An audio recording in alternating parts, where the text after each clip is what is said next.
Hello, friends.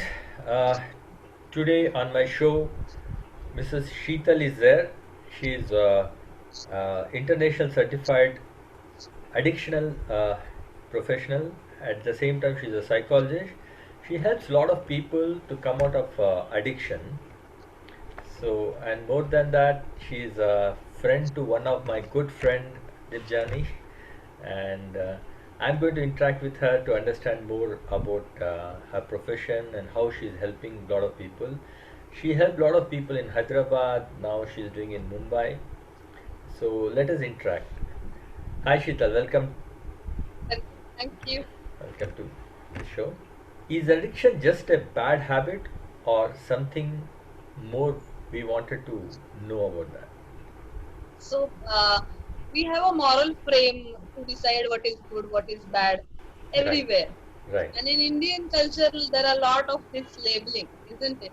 Hmm. But what we need to know is sometimes they appear just as a bad habit, but there is lot of physical changes happen, psychological changes happen, and very few of us want to believe that it's a disease. But yes, DSM-5 categorized it's a disease since so many decades. So let's believe that it is not just a choice of person. Nobody wants to be an addict. So Right. eventually they have some biological changes where they can't control their drinking and they'll end up having a dependency, which is a disorder. So I'll definitely say it is a disease. Okay. There is one more type of addiction, like when I do exercise, Yes, it is also addiction.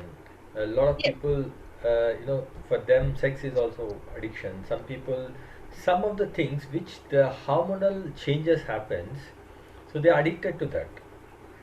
right, Happiness is also an addiction, so they will look for this thing. So when they don't get from outside, then they will try to search in terms of smoking or alcohol or something like that. So even a right, friend can be an addiction, when you are sharing with somebody and suddenly they go out from your life and you become helpless. So yes. like that there are so Empty. many. But That is emptiness. emptiness, yeah. So all these are addictions. So one is before you depending on something, there are how you can control yourself in a healthy habits or unhealthy habits. Like unhealthy means smoking or taking drugs and things like that, and healthy habits Right, like exercise, eating good nutrition, or these kind of things which can help you. So you can right, put on light on these things. So what kind of right, addictions are there? right.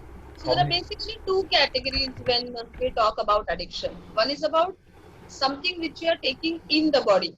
Say, Right. for example, alcohol you are drinking, cigarette you are having something in your body, drugs you are doing, then it's something in the body. So there is some substance. So the first category of it is a substance category. Right. And the dependency criteria is different and a habitual recreation use criteria is different, right? So definitely every sip of alcohol which you are taking is causing some kind of damage, but to reach to addiction level there are different milestones to it. Point number second, it is not just about what this substance is doing to us, but sometimes it's also about the habits. Say for example, when you are gambling, Yes. you're spending a lot of money, you're getting some kind of High. happiness. High. Probably you can say high Yes. you are getting. So definitely that comes under the behavioral addiction. So gaming, gambling, sex, internet use, that comes into the category of behavioral addiction. But what need to be understood is when we are talking about the exercise, or when we are talking about good habits, basically why we are trying to use any substance or any behavioral structure, that is to understand the happiness chemicals in the brain. So Right. when the happiness chemicals are there, we feel contented with ourselves. So when we can't control anything, and despite of the damages to self and the environment around us, if we keep continuing that, then it's definitely addiction. It is not just a good habit, or not just a recreational use, or not just for the pleasure which you experience after that. So what is the thin line between the use and abuse is basically that when something So say, I'll give you one more example. If you Right. say you are a tea addict, Right. and in the lockdown kind of situation like this, would you like to travel 120 kilometers for one cup of tea? Yeah, maybe if I'm No, addicted. right? Yeah. So no, but most of us we will say that forget about it. 120 kilometers, forget about 120 kilometers. 12 kilometers is also becoming the pain. Then I don't want to do that. I can postpone that urge. I Right. can clearly see that it is not worth doing it. If Right. I'm doing it, it's probably not proportionate to what I'm thinking and what am I doing, isn't it? So when you have that awareness that this is something beyond a proportionate response, then it is not an addiction. If you actually travel and go 120 kilometers, it's definitely an addiction. Now I'll tell you one example. One of my friend, he's addicted to playing cards. Okay. Yes, So if you ask him to go just get something, he is so lazy he cannot get up. So if I yes. tell him 10 kilometers away somebody is playing cards, he will travel He will there. definitely do. Yeah. So that is, Yes. addiction is overtaking his. Then the things, yeah. So then the substance or the habit of yours or the behavioral part of yours is taking charge of you. Right. You are not drinking that. The drink brings you. Right. So how we can help them to come out of these addictions? Very good question. Initially, as I rightly said earlier also, that nobody wants to be an addict. So we need to understand that are there any early warning signs of it? And we all know that some people drink a lot of amount of drink, but they still are fine. They can control themselves. They can do that and all. Uncle घर में So थे people किसके घर में था so people keep giving us example that I know phone some करेंगे friend of mine who drinks every day this, and then he is still okay. So why can't I? Basically, we need to understand that everyone's body is different and the biochemical reactions are extremely different. So we don't know what is the right amount. As a clinician, I will always say that a single drop of alcohol can make a lot of damage, right? So but what is the limitation where how can we help? We understand the use category, abuse category, and addiction category. What is use category? That I want to meet a group of people and I'm enjoying chatting with them, I'm enjoying my food, and along with that there is an alcohol which helps me to talk more or probably just feel relaxed or something like that. The moment that is a recreational note, that is just a use of chemical that probably is not that is socially acceptable, right? And that also is probably have certain amount of relaxation feeling to you. Next part is abuse. So say for example, I feel, oh my god, I need to give a presentation. I don't think I'm prepared. If I take one or two pegs, I'm gonna feel better, and then probably it will help me.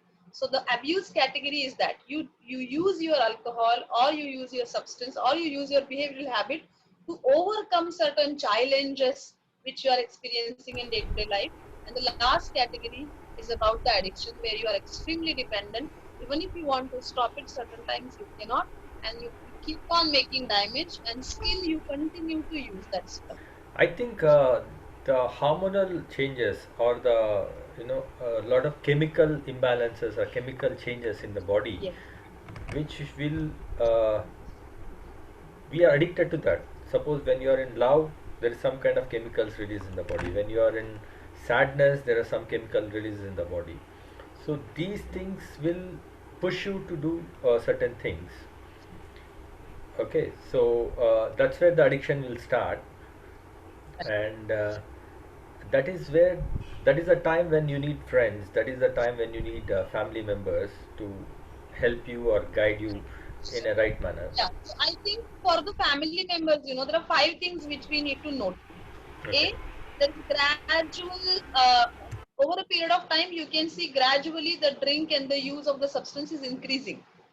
Then second is extremely bad urge to drink it. So if I feel that I need my drink after 1 hour, probably now, I don't mind doing so many things to just create it. Third most important thing is when you try to cut down or when you try to stop that, your body and mind starts reacting weirdly. That is the third stage. We call it as a withdrawal symptoms. So even when you want to cut down and say, no, no, from today I'm just gonna take this much and I'm not gonna go ahead around. Like I'll set a limit for myself. So many people say that. But when you are unable to cut down, when you are unable to stop, and if you stop, there is either a vomiting or a physical discomfort of some sort, or maybe a psychological discomfort, like you are unable to sleep, you're disoriented, you have certain type of voices coming in your head, or maybe just simple part is like I am not able to orient myself with people, place, and situations, and that's enough for you to understand that you are in a withdrawal situation. And if that withdrawal is happening, then definitely you are towards the addiction category. Fourth thing which we need to see in our family members is the priority changed. Initially probably family is priority, job is priority, friends are priority, social prestige is priority, all of that. But at this time and this stage, when they are dependent and addicted, they don't have those priority. The priority is just to think how can I produce my next drink, or probably sit and directly drink that. So that only two things they are confined to. And fifth and most important thing, so despite of all sort of damages, they can't stop, they keep continuously drinking the way they are drinking. So if these five things are happening with our loved ones, we have to immediately rush to the mental health clinic and start taking a treatment and advice further. In this Corona time, there are 3 4 months. There is no Yes. alcohol. There is no cigarette. There are no so many things. So how do you think people have, uh, you know, gone through this Sustain. torture? Okay. Very good question. We say that people with addiction, they generally have their own plannings. Okay, so though we know that there is a lockdown going in and all of that, yes, there was definitely a black market open, and probably the people are paying 5 times more money than a usual price rate. So that is one more indicator that if you are buying so much things like a precious stuff, yes, there is something wrong in that. More than habit, it then towards the dependency. What happened with pandemic is probably it is playing with our psychological aspect and stability. What we could see in clinic is there is a huge increase of withdrawal management. People started getting fits. People started complaining sleep deprivation and being confused and having concentration problems, memory problems. Is that they come with the complaints of anxiety and feeling panic and all sort of those complaints, and they'll come to the clinic. But when you start talking to them, you clearly understand that it is a part of withdrawal. That is one section of people. Another section of people, we say that pandemic is what is pandemic basically. Then you are unknown and uncertain to so many situations around you, isn't it? And that one aspect of uncertainty is asking you to feel numb. So to feel numb or to feel courageous to face it, people are using something which can probably help them to feel relaxed. If that is again a category of abuse, I say that if there is a reason for you to use it, then it's abuse. So definitely there is a huge number of people are basically they feel that I'm working from home, I can relax. There are so many tensions in my life at this point of time. There is so much of uncertainty. There is a job cut, pay cut, this, that, and maybe just a communication problem in the family. Maybe you have disputes with your family members and so on. So every tension of yours is asking you to feel relaxed, and the only way you can relax is probably taking your own substance. And if you are using that, you are definitely in abuse category. So other section of number which we are seeing increased in our clinics is this. So people who are not regularly using, they started regularly using during the last 3 months. uh, Delhi, we have one self-help number where people can call and ask for help. So just in this March to now, we got more than 12,000 people calling us and asking, how can I get rid of this? So maybe the primarily they will not reach that I'm suffering with I want to I quit cigarette and I'm suffering, but they probably will exhibit with another complaints. Uh, but if you see the whole history, you can clearly see it's because of the substance use and some sort of reacting on the So body. do you think in this period the number of cases has increased who was not going for the help? So they are all coming for the help right now. Yes, there is a number of people. Yes, the whole complete number is very, very big. Mm. What we could see in the clinic is maybe comorbid part of it, like overlapping with some other symptoms. But when you explore it, you can clearly see there is a lot to do with the substance use in the history.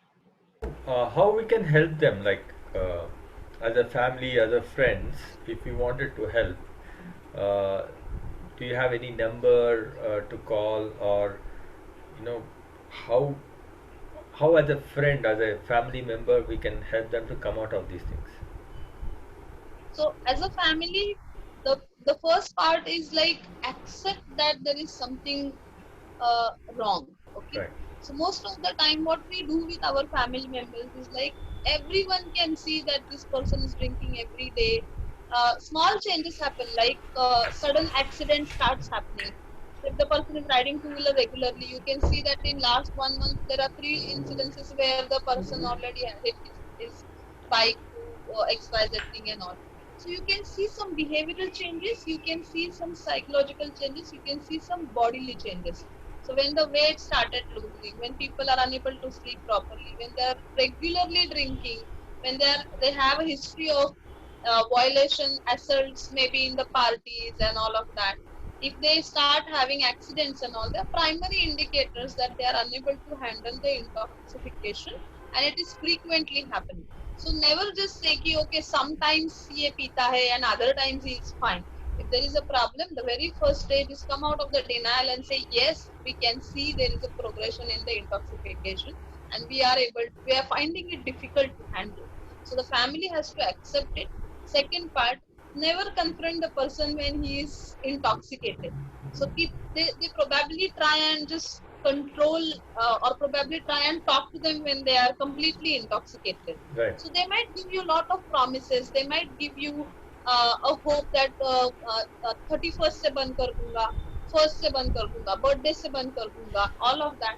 So Yeah. don't believe on those promises because that is not the insightful communication, right? So when the person is not intoxicated, that's the better time to talk to him.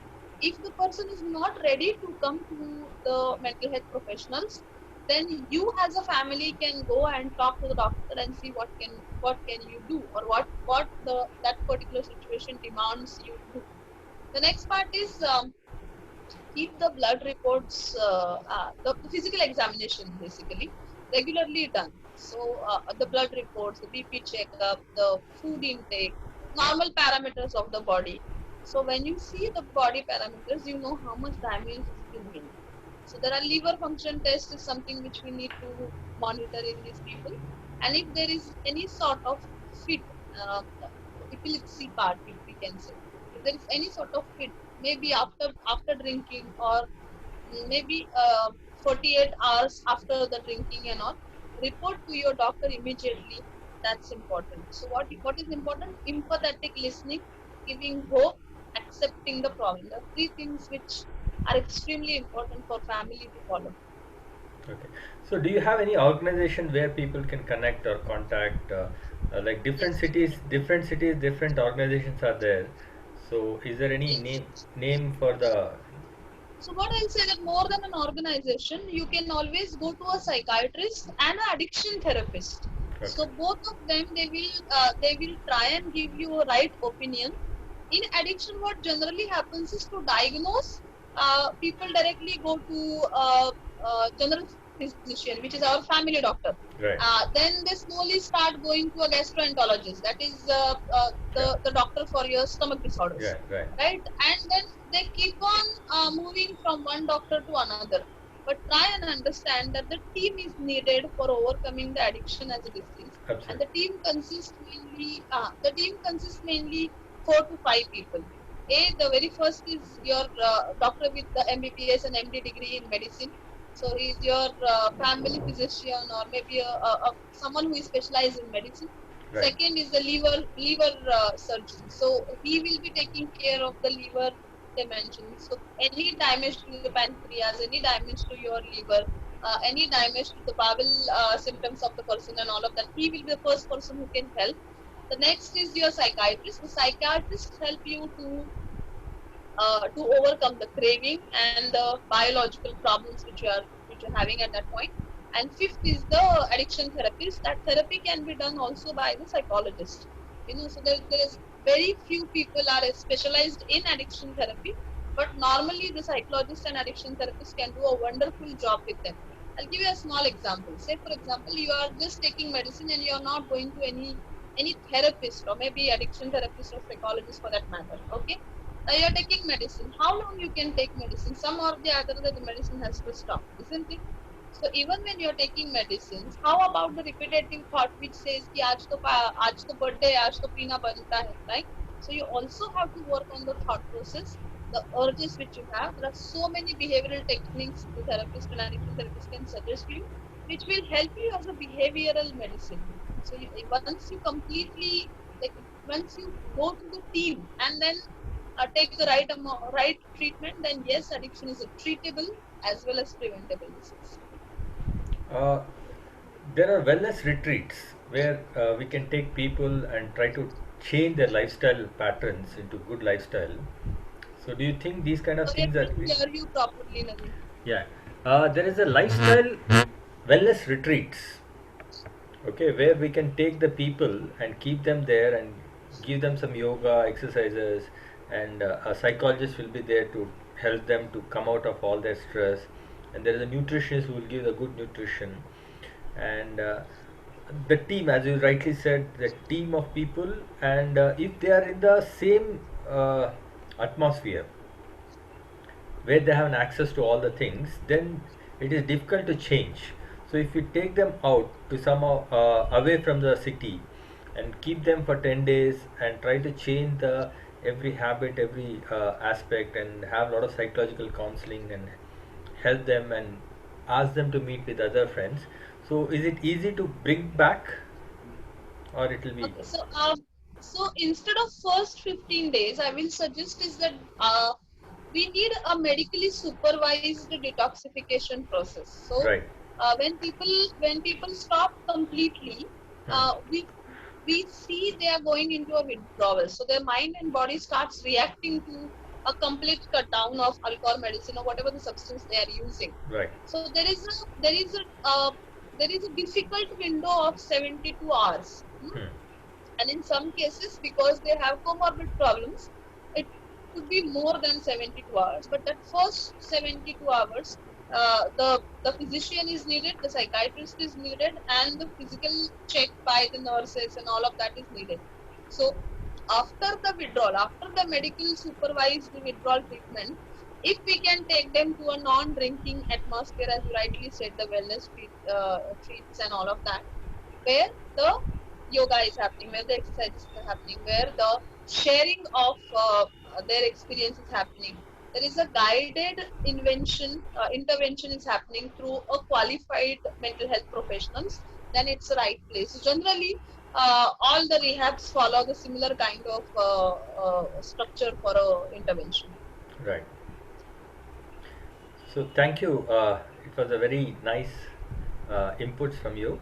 And what is the message you wanted to give it to the people who are Okay, undergoing addiction and yeah. yes, I always say that no case is a hopeless case. So even if there is a history of just 1 month or there is a history of long 15 years, recovery is always possible. And let's just not assume that one time treatment and people will not go back. It's highly relapse prone disease. Sometimes people can quit the substance and live the sober life for say 3 years, 4 years, 5 years, and all, and then they go back to the old habit. But it doesn't mean that the treatment is fall or probably the person is not willing to do and all. It's just like that is a primary disease. So it's like a diabetes, that you know that you have a sugar, but sometimes the fluctuation happens, isn't it? So every time fluctuation happens, you don't blame the patient, isn't it?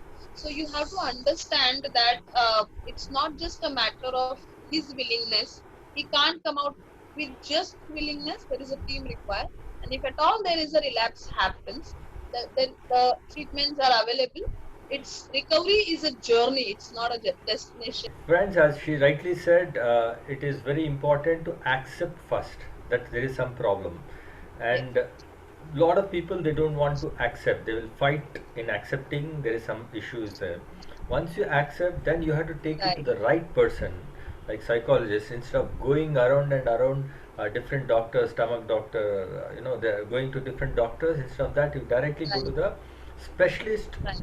accepting that mental health is also as part of any medical this thing. So going to a professional like psychologist is Right. the second point, and then it is actually laborious work to take them to the hospital or counseling again and again. So you have to do as a family or a friend. A lot of people, they take them for a few days and they leave them.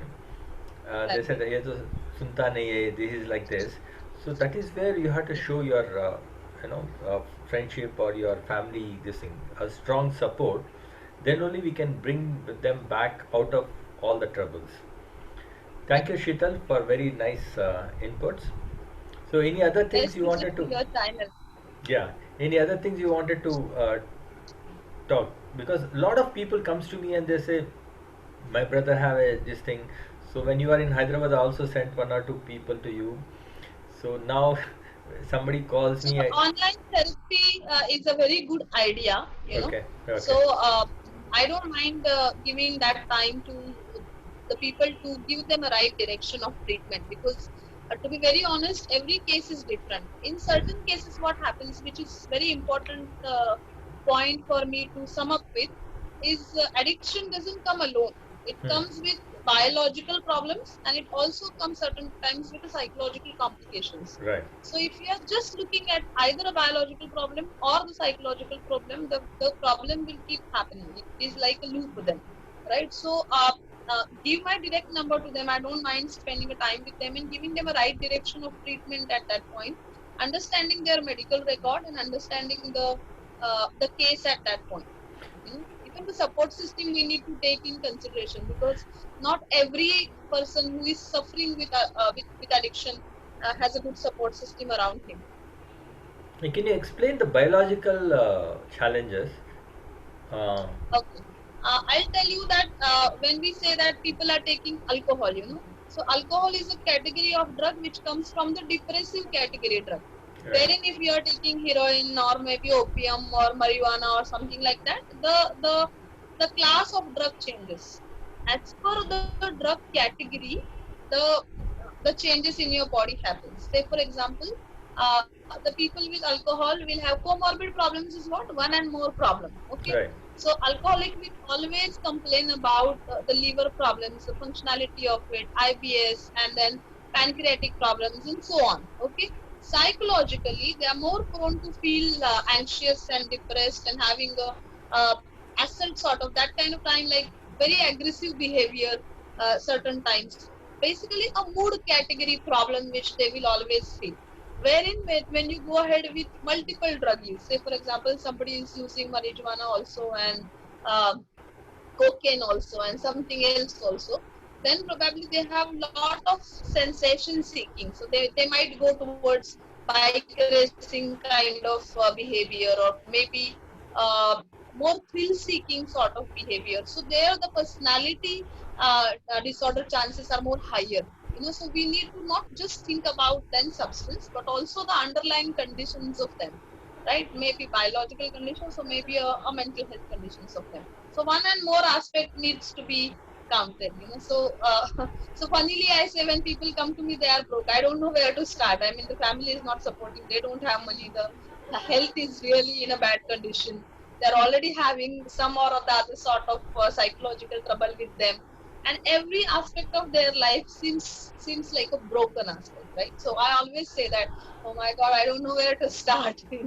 But then one after the other is an approach, and then the right protocols and the right assessment is always a very first point to start your intervention program.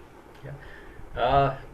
I would say people to watch Sanju movie, how he has struggled and fight back. It is more than the friends and the circle. It is you. You have to fight yourself. The self motivation is important. Sometimes you need support system, but self motivation and exercise is always helps you to overcome certain things. So exercise will give you that kick, that high. So, being an exercise specialist, I wanted to just add these things. Definitely. And uh, do you think, I mean, the government can stop, like, as you are going on telling a lot of names of drugs I was and waiting for this question. uh, yeah. So, as a government or as a society, we are only giving them, and see, it is some is good, but too much is bad. So, as a society, as a government, as a this thing, what we can do? I know there are so many challenges, there are so many people involved. Okay. Yeah, keep please Yes. share your. So what what I think is there are two major aspects to it. That we have made uh, using substance, using alcohol culture little glorified.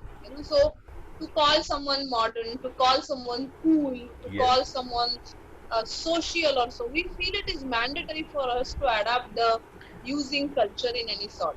absolutely. If Yeah. you ask me what is the right limit, I'll say no amount is safe amount. Like no Right, limit is safe limit. Everything you are doing, you definitely know you are harming yourself, right?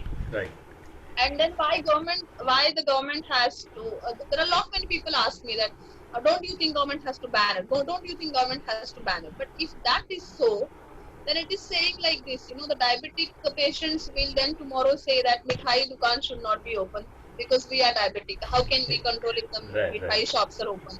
Then Yeah, the bp patients will go and say that nothing which is deeply fried has to be sold because it is so. So when we consider ourselves as adults, then the basic thing which adults would want us to do is taking responsibility of the choices which we made.